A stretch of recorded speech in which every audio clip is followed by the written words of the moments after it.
오늘 말씀 함께 읽겠습니다. 오늘 말씀은 마태복음 4장 18절부터 25절까지의 말씀, 신약성경 5페이지입니다. 마태복음 4장 18절부터 25절까지의 말씀, 우리 다 같이 함께 한 목소리로 합독하시겠습니다. 갈릴리 해변에 다니시다가 두 형제 곧 베드로라는 시몬과 그의 형제 안드레가 바다에 그물 던지는 것을 보시니 그들은 어부라 말씀하시되 나를 따라오라 내가 너희를 사람을 낚는 어부가 되게 하리라 하시니 그들이 곧 그물을 버려두고 예수를 따르니라. 거기서 더 가시다가 다른 두 형제 곧 세베대의 아들 야고보와 그의 형제 요한이 그의 아버지 세베대와 함께 배에서 그물 깁는 것을 보시고 부르시니 그들이 곧 배와 아버지를 버려두고 예수를 따르니라.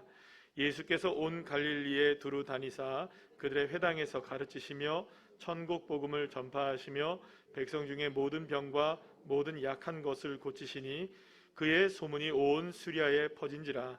사람들이 모든 앓는 자 곧 각종 병에 걸려서 고통당하는 자, 귀신 들린 자, 간질하는 자, 중풍병자들을 데려오니 그들을 고치시더라. 갈릴리와 데가볼리와 예루살렘과 유대와 요단강 건너편에서 수많은 무리가 따르니라. 아멘. 할렐루야. 오늘은 우리가 마태복음 4장 18절부터 25절까지의 말씀으로 예수를 따르다라는 제목으로 함께 은혜를 나누도록 하겠습니다. 사람들은 늘 어떤 자극을 받으면서 살아갑니다. TV 드라마나 혹은 영화나 이런 여러 가지 것들을 보게 되면 거기에 나오는 주인공들, 등장인물들이 있잖아요. 그런 드라마틱한 삶을 보게 되면 나도 저런 한번 사랑을 해보면 어떨까? 나도 저런 모험적인 인생을 살아보면 어떨까?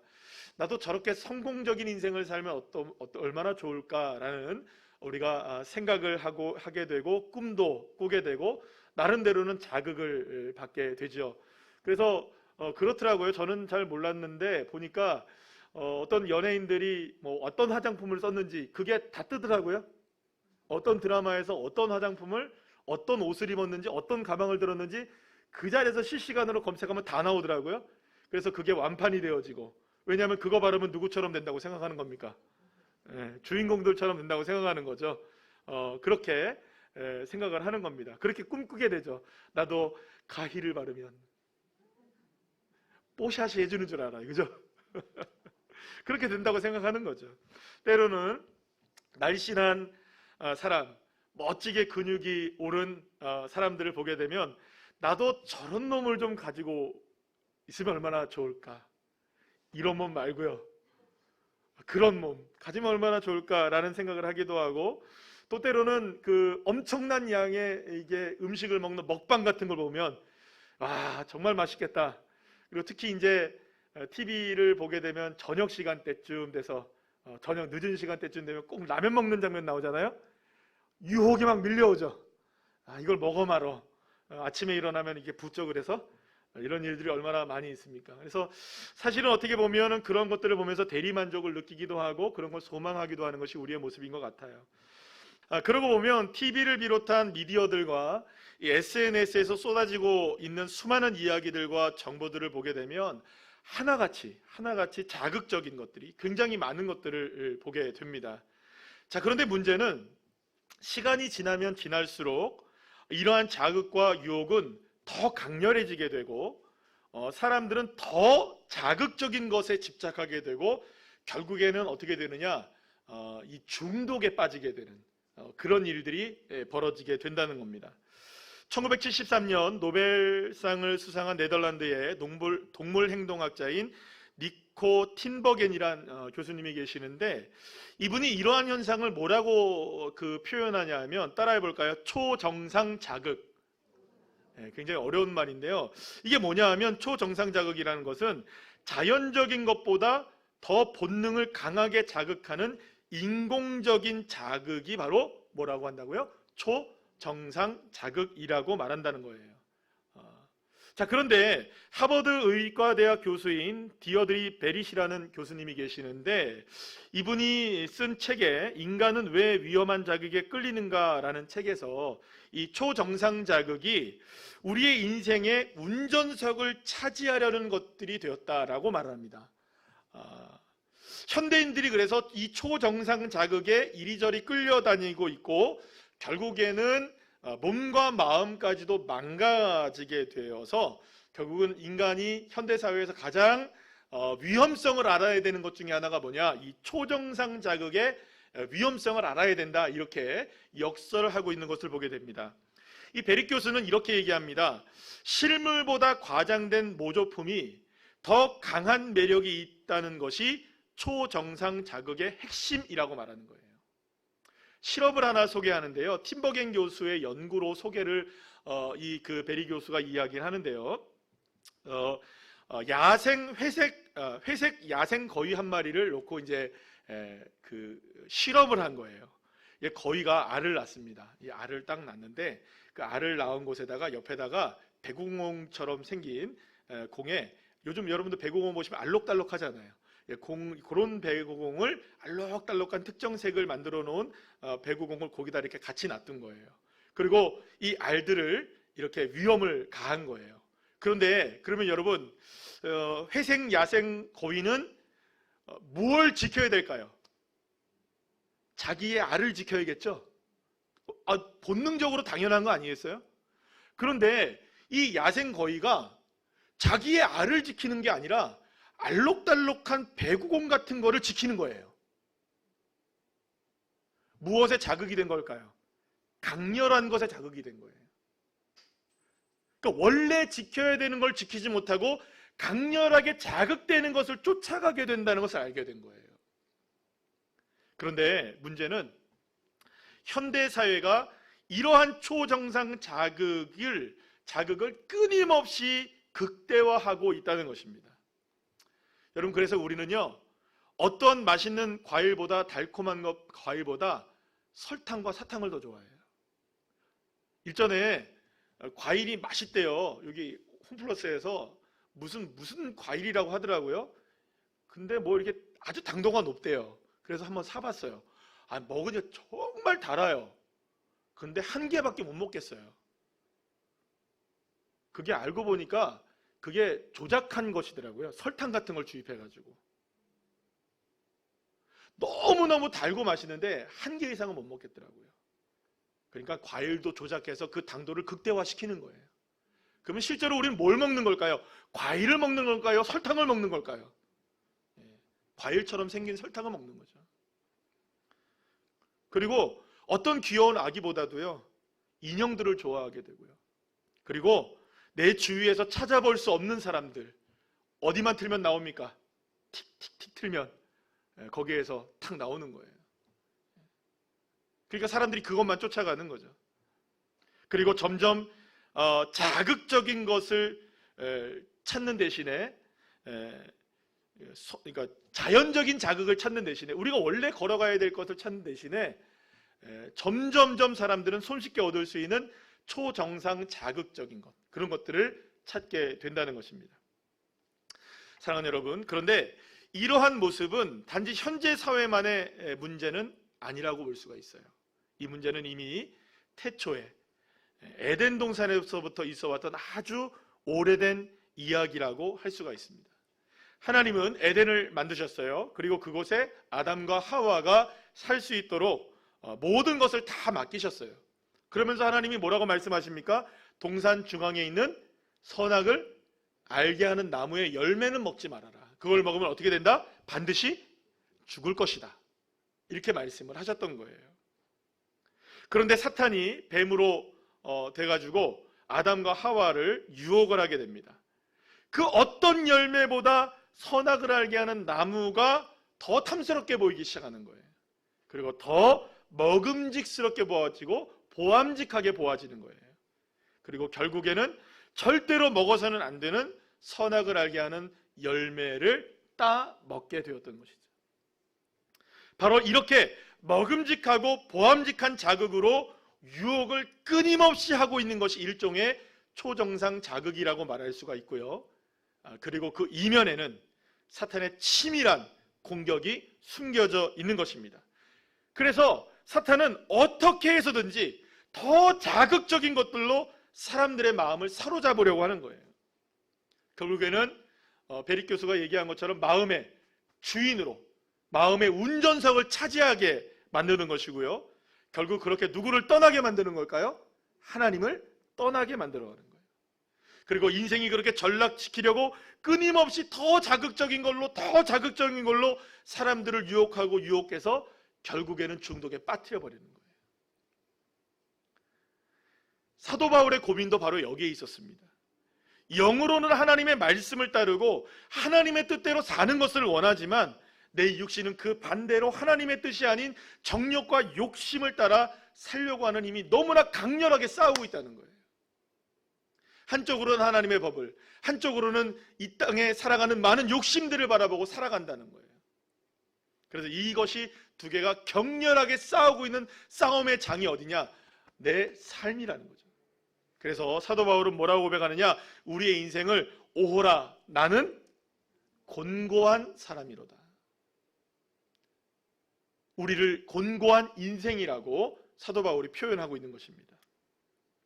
그래서 여러분, 우리는 수많은 것들을 가지려고 해요. 더 많은 것들을 가지려고 해요. 그리고 가지고 있는 것을 놓치지 않으려고 해요. 어떻게든 더 많은 것들, 자극적인 것들, 더 많은 것들을 얻으려고 하는 그런 모습들이 있는 거예요.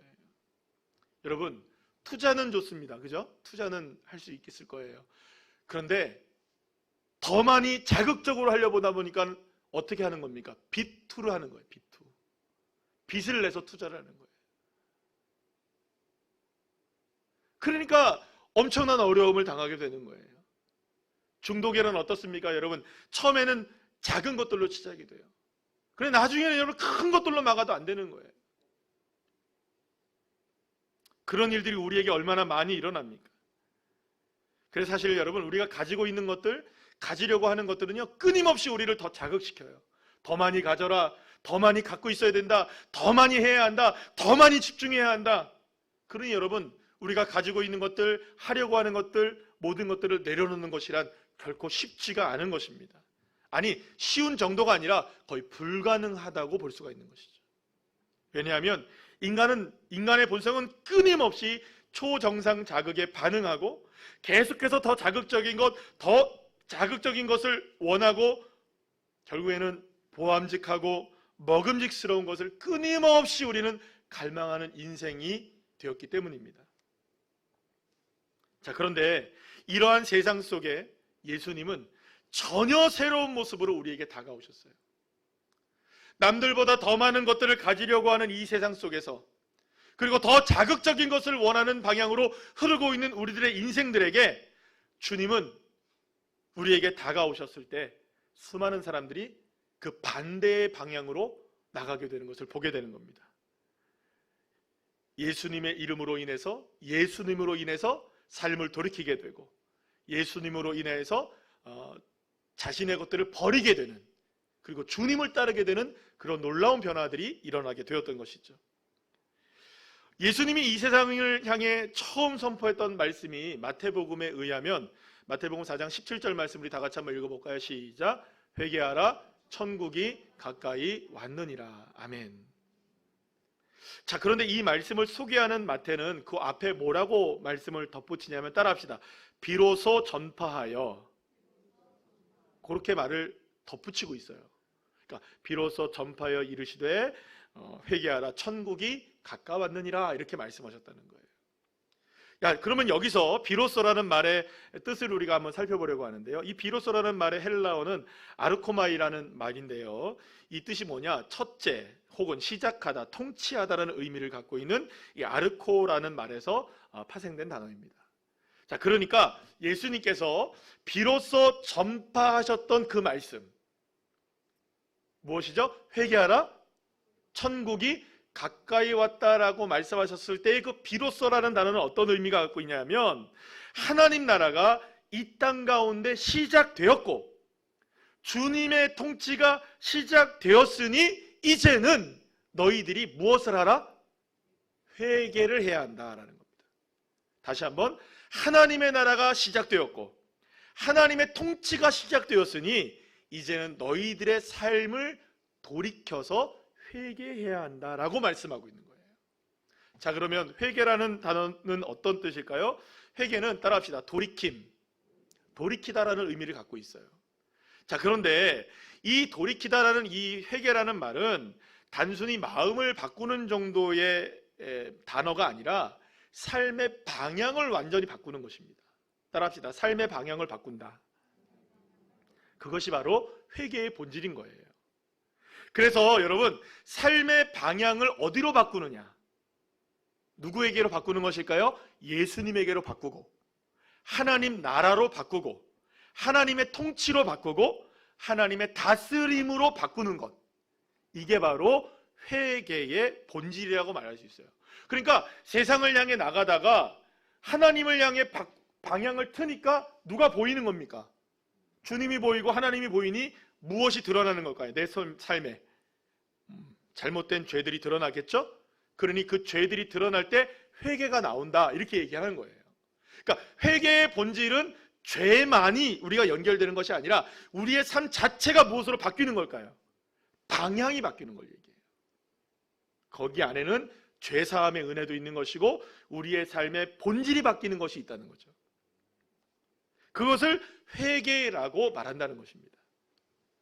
여러분, 구약성경 룻기의 말씀을 보게 되면 룻의 시어머니 나오미와 이 룻이 모압 땅에 살다가 정말 안타깝게도 정말 인생이 처절하게 망하는 인생이 됩니다. 남편 죽고 두 아들 다 죽고, 그리고 가진 것조차 다 잃어버리고 아무것도 무일푼이 되어서 모압 땅에서 더 이상 살 수 없는 지경이 되었을 때에 나오미가 이제 며느리 룻과 함께 어디로 돌아오게 되느냐? 고향 땅인 이방 땅 모압 땅에 갔다가 다시금 어디로 돌아오게 되느냐? 베들레헴으로 돌아오게 됩니다. 자, 그런데 그 돌아오는 여정을 설명하고 있는 룻기서 1장에 보면은 돌아오다라는 말이 돌아오다, 돌이켜, 돌아오다 뭐 이런 얘기들이 몇 번이나 나오냐면 룻기서 전체에 12번이 나오는데요, 룻기서 1장에만 11번이 나옵니다. 그러니까 계속해서 룻기서 1장은 무슨 얘기를 하고 있는 겁니까? 돌아오다, 돌아오다, 돌이키다, 되돌이키다, 계속 이야기를 하고 있는 거예요. 자, 그런데 여러분, 그거 아십니까? 여기서 말하고 있는 이 돌아오다라는 뜻의 히브리어가 뭐냐? 한번 따라해 볼까요? 슈브라는 단어예요. 그러니까 나오미와 룻이 모압에서 삶을 청산하고 돌이켜 베들레헴으로 돌아오고 있는 모습이 바로 어떤 모습이냐? 슈브라는 단어인데, 이 슈브가 똑같이 신약 성경에 쓰인 회개라는 단어와 같은 의미의 단어라는 거예요. 그러니까 나오미와 롯이 모압 땅으로 모압에서 베들레헴으로 돌아오고 있는 모습이 무슨 모습이라고요? 회개의 모습인 거예요.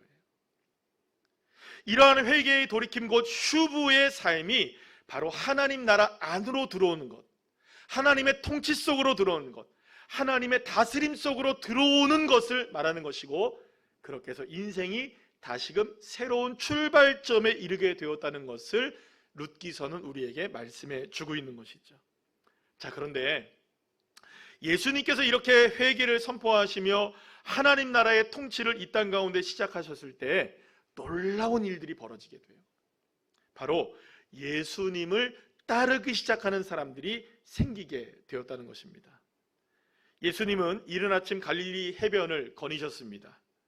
그곳에는 작은 배에서 밤새 잡은 물고기들을 정리하거나 혹은 다음번에 쓸 그 작업을 위해서 그물을 정리하는 그런 어부들의 분주한 모습들이 보여지게 되었어요.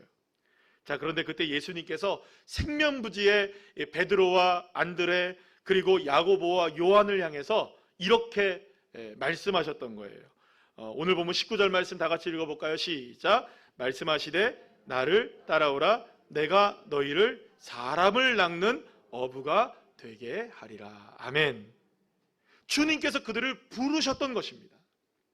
그러자 손질하던 그물과 배를 버리고 예수님을 따르기 시작했고, 심지어는 자신의 아버지까지 버려두고 예수님을 따르기 시작했던 것입니다. 자, 오늘 보면 20절, 22절 말씀 우리 다 같이 한번 읽어볼까요? 시작.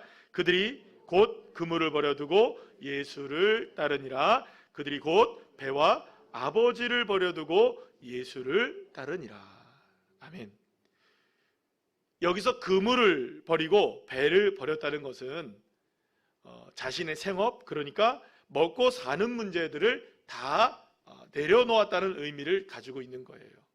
또한 아버지를 버렸다는 것은 문자적으로 아버지를 어디다가 버리고 갔다라는 의미라기보다는요, 아버지로 대표되는 모든 인간관계, 그것들을 다 내려놓았다는 것을 뜻한다고 볼 수가 있습니다. 여러분, 그런데요, 이런 것들은요 그저 단순하게 내려놓거나 버릴 수 있는 것들이 아닙니다.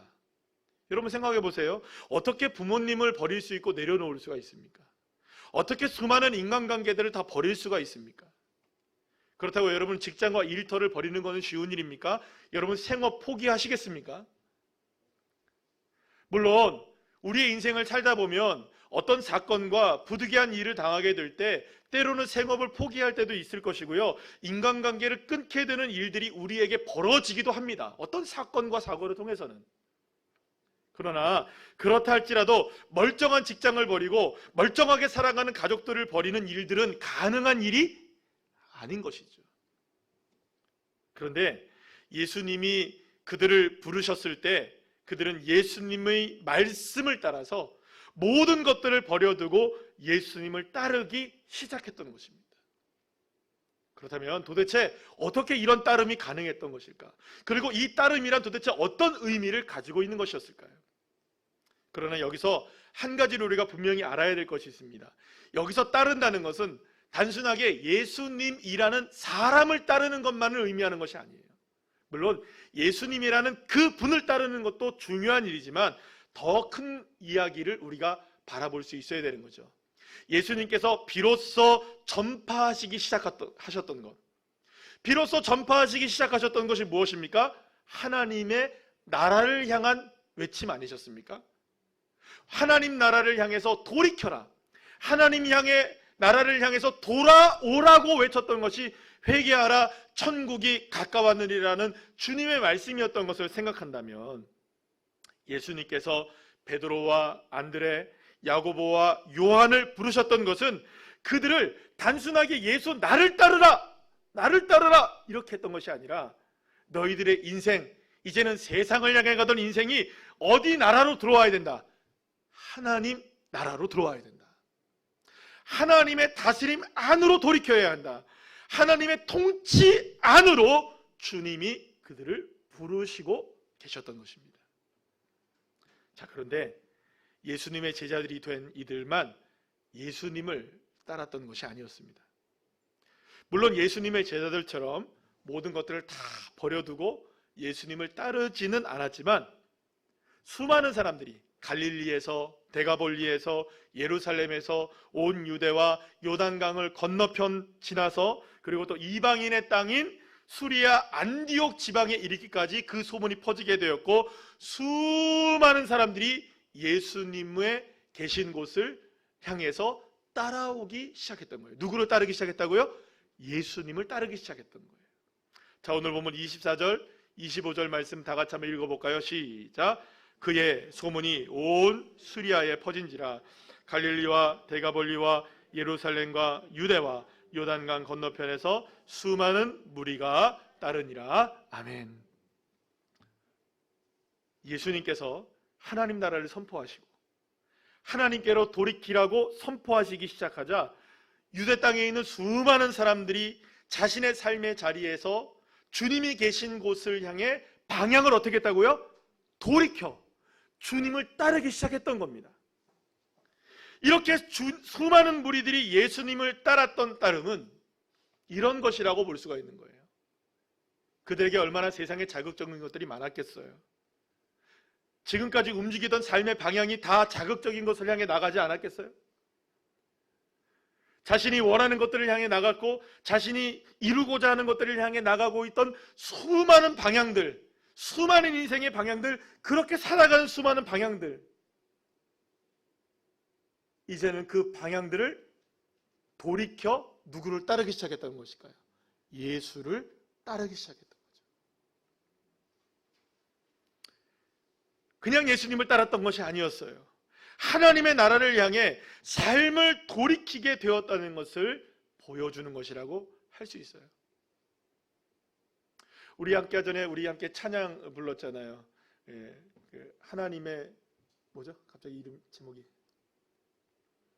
참 아름다운 곳이라거든. 하나님의 세계. 그 찬양의 맨 마지막의 가사를 보면 그런 가사가 나와요. 제가 이 노래를 너무 좋아하는데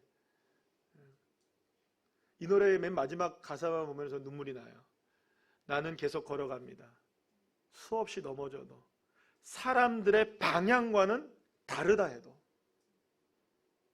내가 걸어가는 이 길이 주님이 가르쳐 주신 길이니 그곳을 향해 나가는 그곳이 주님의 세계라. 오늘 말씀하고 딱 맞네요. 사람들이 걸어가는 방향이 있는 거예요. 근데 주님이 부르시니까 회개하라, 천국이 가깝다고 외치시니까 사람들이 그 말을 듣고 그들이 걸어가던 길에서 방향을 틀어 주님을 따르기 시작했던 거죠. 그런데 여러분, 사실 예수님을 믿는 것도 좋고 신앙생활하는 것도 좋은데 모든 것을 버리고 예수님을 따라야 한다면 선뜻 나서기가 어려운 것이 우리들의 마음이기도 해요. 또 어떤 분들은 뭐 그렇게까지 믿어야 하느냐, 뭘 그렇게까지 버리면서까지 믿어야 하느냐라고 하면서 볼멘소리를 할 수도 있을 것입니다. 또 예수님을 따르기 위해서 모든 것을 꼭 그렇게 버려야 한다면 따르는 것을 포기하고 싶은 마음이 우리에게 들 수도 있을 것입니다.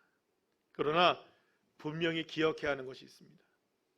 그렇게 삶을 돌이키지 않는다면, 그렇게 우리의 삶의 방향을 바꾸지 않는다면 결코 하나님 나라에서 누릴 수 있는 하나님의 주시는 놀라운 축복의 은혜를 맛보며 살 수는 없다는 것입니다.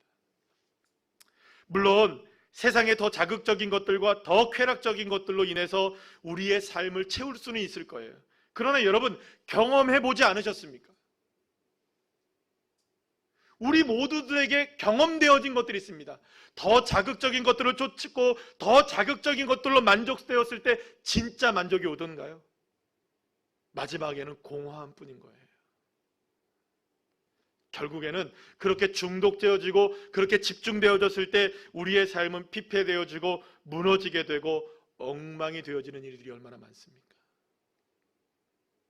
그리고 이것이 바로 세상이 걸어가는 길입니다. 그리고 사탄도 그걸 원하고 있는 거예요. 그래서 지금도 사랑하는 여러분, 더 보암직하고 더 먹음직스럽고 더 행복해 보이는 것들을 향해 수많은 사람들이, 그리고 우리들의 인생도 쉴 새 없이 더 강력한 유혹에 따라 그 길을 걸어가고 있는 인생들이 되어버린 것입니다. 그리고 그것이 바로 오늘 본문에서 제자들이 버렸던 것들, 먹고 사는 문제, 얼마나 자극적입니까, 여러분? 그리고 인간관계, 얼마나 여러분들 우리의 인생 가운데 수많은 인간관계들로 인해 우리가 복잡한 인생들을 살아갑니까? 이것들은 언제나 더 자극적인 것들로 인해서 우리를 끊임없이 유혹합니다. 끊임없이. 여러분, 솔직하게 한번 얘기해 보시죠. SNS 하다가 승질납니까? 더 행복해집니까? 많이 안 하시니까, 그죠? 네. 남들이 행복한 모습 보면 행복해집니까? 남들이 웃고 떠들고 있는 모습들 보면 여러분들 나도 웃고 떠들어집니까? 그렇지 않거든요, 여러분. 더 많은 인간관계를 전 세계에 있는 사람들과 공유한다? 좋은 말인 것 같지만 거기에는 공허한 뿐인 거예요. 모르겠어요, 여러분. 우리나라에서도 전 세계적으로 유명한 이 가수들이 얼마나 많아요. 얼마나 유명한 배우들도 우리나라에 많아요. 근데 그분들 정말 행복할까요? 행복하시기를 정말 소망합니다. 그러나 예수 없이는 소망이 없어요, 여러분. 공허할 수밖에 없어요. 그래서 수많은 사람들이 자기 스스로 극단적인 선택을 하는 겁니다. 그들이 가진 돈이 없었을까요? 명예가 없었을까요? 이룬 업적이 없었을까요? 그걸로 채워도 그 갈증이 끊임없이 우리를 갈증을 만들어내는 거죠. 그런데 사랑하는 여러분, 예수님이 이렇게 말씀하십니다. 요한복음 8장 12절 말씀 다 같이 읽어볼까요? 시작. 예수께서 또 말씀하여 이르시되 나는 세상의 빛이니 나를 따르는 자는 어두움에 다니지 아니하고 생명의 빛을 얻으리라. 아멘.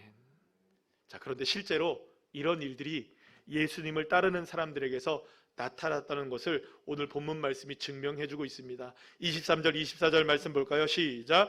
예수께서 온 갈릴리에 두루 다니사 그들의 회당에서 가르치시며 천국 복음을 전파하시며 백성 중에 모든 병과 모든 약한 것을 고치시니 그의 소문이 온 수리아에 퍼진지라. 사람들이 모든 앓는 자 곧 각종 병에 걸려서 고통당하는 자, 귀신 들린 자, 간질하는 자, 중풍병자들을 데려오니 그들을 고치시더라. 할렐루야. 사랑하는 여러분, 예수님께로 돌이켜 나온 사람들, 예수님께로 슈브한 사람들, 회개한 사람들, 돌이킨 사람들, 예수님을 따르는 사람들, 예수님을 향해 삶의 방향을 돌이킨 사람들에게 예수님의 생명의 빛이 임하기 시작하였고, 그들은 그들의 삶에 갇혀 있었던 수많은 문제들로부터 하나하나 해방되기 시작했고, 고침을 받기 시작했고, 변화되기 시작했고, 어두움 속에서 눈물을 흘리며 살아가고 있었던 그 인생들이 고쳐지더라. 할렐루야. 고쳐지더라.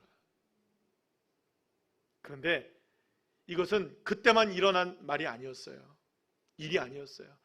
하나님이 이미 예언하신 말씀이었어요. 이사야 42장 6절 8절 말씀 우리 다 같이 한번 읽어볼까요? 시작. 나 여호와가 의로 너를 불렀은즉 내가 내 손을 잡아 너를 보호하며 너를 세워 백성의 언약과 이방의 빛이 되게 하리니 내가 눈먼 자들의 눈을 밝히며 갇힌 자를 감옥에서 이끌어내며 흑암에 앉은 자를 감방에서 나오게 하리라. 나는 여호와니 이는 내 이름이라. 아멘. 하나님이 보내실 메시아를 통해 하나님은 눈먼 자들의 눈을 밝히시고 어둠 속에 갇힌 자들을 이끌어내셔서 생명의 빛을 얻게 하시겠다. 할렐루야. 그리고 그것을 메시아이신 예수님을 통해 이 놀라운 기적을 실제로 일으켜 세워줬던 것입니다. 누구에게? 돌이켜 주님을 따르는 자들에게. 자, 그렇다면 지금 나의 삶은 어떻습니까? 나는 지금 무엇에 집중하고 있을까요? 혹시 더 자극적이고 더 강렬한 무엇인가를 쫓고 있는 것이 아닐까요? 그렇게 이 세상이 줄 수 있을 것만 같은 먹음직스럽고 보암직스러운 것들에 여러분 마음을 빼앗겨서 이 세상의 자극적인 것들, 그것들에 중독되어서 혹시 헤어나오지 못하고 있는 것들은 아닐까요? 여러분들의 삶의 운전대, 여러분들의 삶의 주인의 자리를 무엇이 차지하고 있는 것일까요? 어쩌면 그것이 내 삶의 문제들로 드러날지도 모릅니다. 그래서 무엇에 더 자극을 받고 있는지를 우리는 알아야 돼요, 여러분. 먹고 사는 문제, 인간관계, 건강 등에 얼마나 많이 우리가 집중하고 있습니까? 여러분, 집중하다 못해 집착하며 살아가고 있는 것이 아닐까요? 그래서 그것들에 집착하다 보고 그것들에 집중하다 보니 어두움 속에, 두려움 속에 갇혀 있다면, 더 이상 이 세상의 것들로 채워지지 않는 허무한 삶에도 마음도 무너져 내리고 있다면, 사랑하는 여러분, 지금이야말로 슈브하셔야 될 때입니다. 돌이켜야 할 때인 것입니다. 주님을 따라야 할 때인 것입니다. 절연히 이 세상의 자극적인 것들로부터 내 인생을 끊어내야 하는 결단이 저와 여러분에게 있어야 하는 것입니다. 그런데 여러분, 이게 내 힘으로 될까요? 고쳐야지, 바꿔야지 될까요? 내 다짐으로 될까요? 사랑하는 여러분, 내 다짐과 내 힘으로 될 수 있는 것이 아니에요. 그래서 우리에게 누가 필요하냐? 우리 주 예수 그리스도가 필요한 것입니다. 그래서 주님께서 우리를 향해 손을 내밀고 계시는 것입니다. 더 이상 세상이 가는 길로 가지 말고 생명의 빛으로 삶을 바꾸라고 주님이 말씀하고 계시는 것이고, 그리고 오늘 이 시간 주 예수 그리스도를 붙들기만 하면 할렐루야, 비로소 우리는 어느에 들어가는 삶을 살 수 있느냐? 세상과의 방향과는 다르지만 하나님의 나라 안에서 사는 삶을 살아갈 수 있게 되는 것입니다. 사랑하는 여러분, 그리고 이것이 바로 예수님을 따르는 삶입니다. 이 세상의 자극적인 것들을 향하던 내 삶의 방향을 돌이켜 이제 주님을 따르는 것. 사람들의 방향과는 조금은 다르다, 많이 다르다 할지라도 그곳에 주님이 계신 곳이니 나는 계속 걸어갑니다. 사람들의 방향과는 달라도, 때로는 넘어지고 때로는 우리가 힘겨운 순간이 온다 할지라도 그래도 주님이 계신 곳을 향해 따라가기를 원하는 믿음의 결단이 저와 여러분에게 있기를 간절히 소망합니다. 사랑하는 여러분, 그때에 비로소 우리는 진정한 자유함을 누리게 되는 것입니다. 내 삶을 돌이켜 주님을 따르기 시작할 때 비로소 우리의 삶에 갇힌 것들에서 노임을 받게 되는, 그래서 고침받고 회복되어지는 하나님 나라 안에서의 다스림을 받는 삶에 주님께서 저와 여러분에게 새로운 생명의 빛으로 역사해 주셔서 그렇게 주님의 능력을 경험하게 하시는 믿음의 자녀들이 되게 하실 줄 믿습니다. 예수님을 따릅시다. 예수님께로 돌이키십시다. 그런 예수님을 따르는 믿음의 인생들 한 분 한 분들 다 되시기를 간절히 축원합니다.